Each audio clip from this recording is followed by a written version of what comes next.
Joining me now is Democratic Senator Chris Van Hollen of Maryland. He's among those calling on Republicans to delay their tax vote until newly elected Alabama Senator Democrat Doug Jones is seated. That will obviously reduce their majority. Any chance of that happening, Senator Van Hollen? Well, we're pushing very hard for that, for them to do the right thing. In fact, I just came off the Senate floor where I let people know there's still time to turn back from the brink. This tax plan is going to do grave damage to the country in years to come. And Doug Jones, the newly elected senator from Alabama, should have a chance to weigh in on this. They should respect the people of Alabama. After all, many years ago when we had a similar situation, when Scott Brown had been elected to fill the seat of Ted Kennedy, Mitch McConnell said it would be a travesty if Democrats proceeded on Obamacare, on the health care plan. And in fact, they waited for Scott Brown to be seated before they proceeded. So Republicans and the Republican leadership in the Senate owe Alabama the same respect. And that's an opportunity to turn back from a tax plan that's just littered with broken promises. This is not about the middle class first. This is big corporations getting a huge tax giveaway. You mentioned Scott Brown in 2010 before the health care vote. I want to play a quick sound from Obama, then ask you a question. This is Obama in 2010. I would advise that we try to move quickly to coalesce around those elements of the package that people agree on. Now, to be clear, the difference between now and then is that Brown's stance on health care actually factored into his win in 2010. I mean, the tax bill wasn't a big issue in the Alabama race. It's not really apples and apples, is this?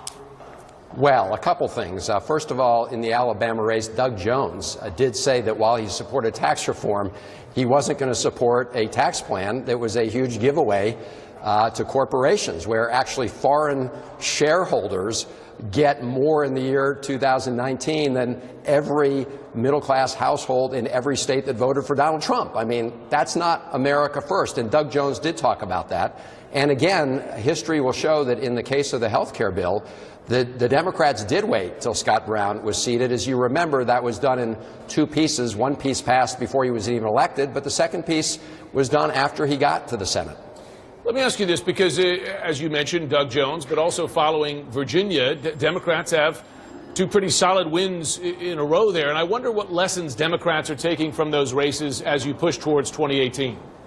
Well, really two big takeaways from Virginia, Alabama, and some of the other races. One is there's an incredible amount of grassroots energy mobilizing among Democrats, but not just Democrats. Many independents showed up at the polls in Alabama to vote for Doug Jones, to vote for decency, to vote for dignity, to vote for somebody who focused on kitchen table issues.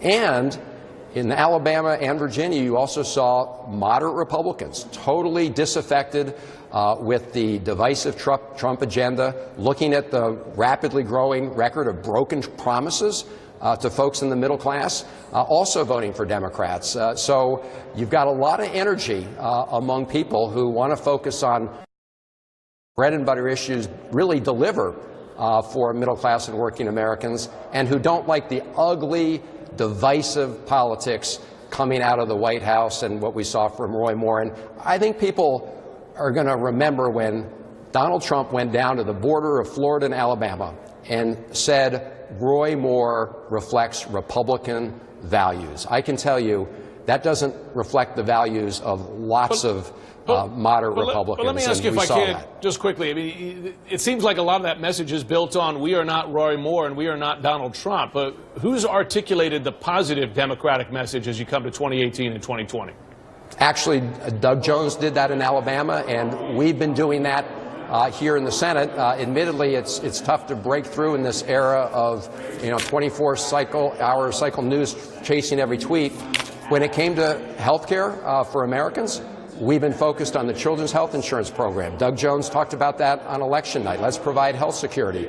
We've talked about growing the economy in a way that increases wages. In fact, we should have tax reform in a way that if you give businesses big tax cuts, the benefits actually really do flow through to higher wages. There are ways you can do that, not what's in this Republican plan. So we have put those kitchen table issues on the table. And in Alabama, That's all Doug Jones was talking about.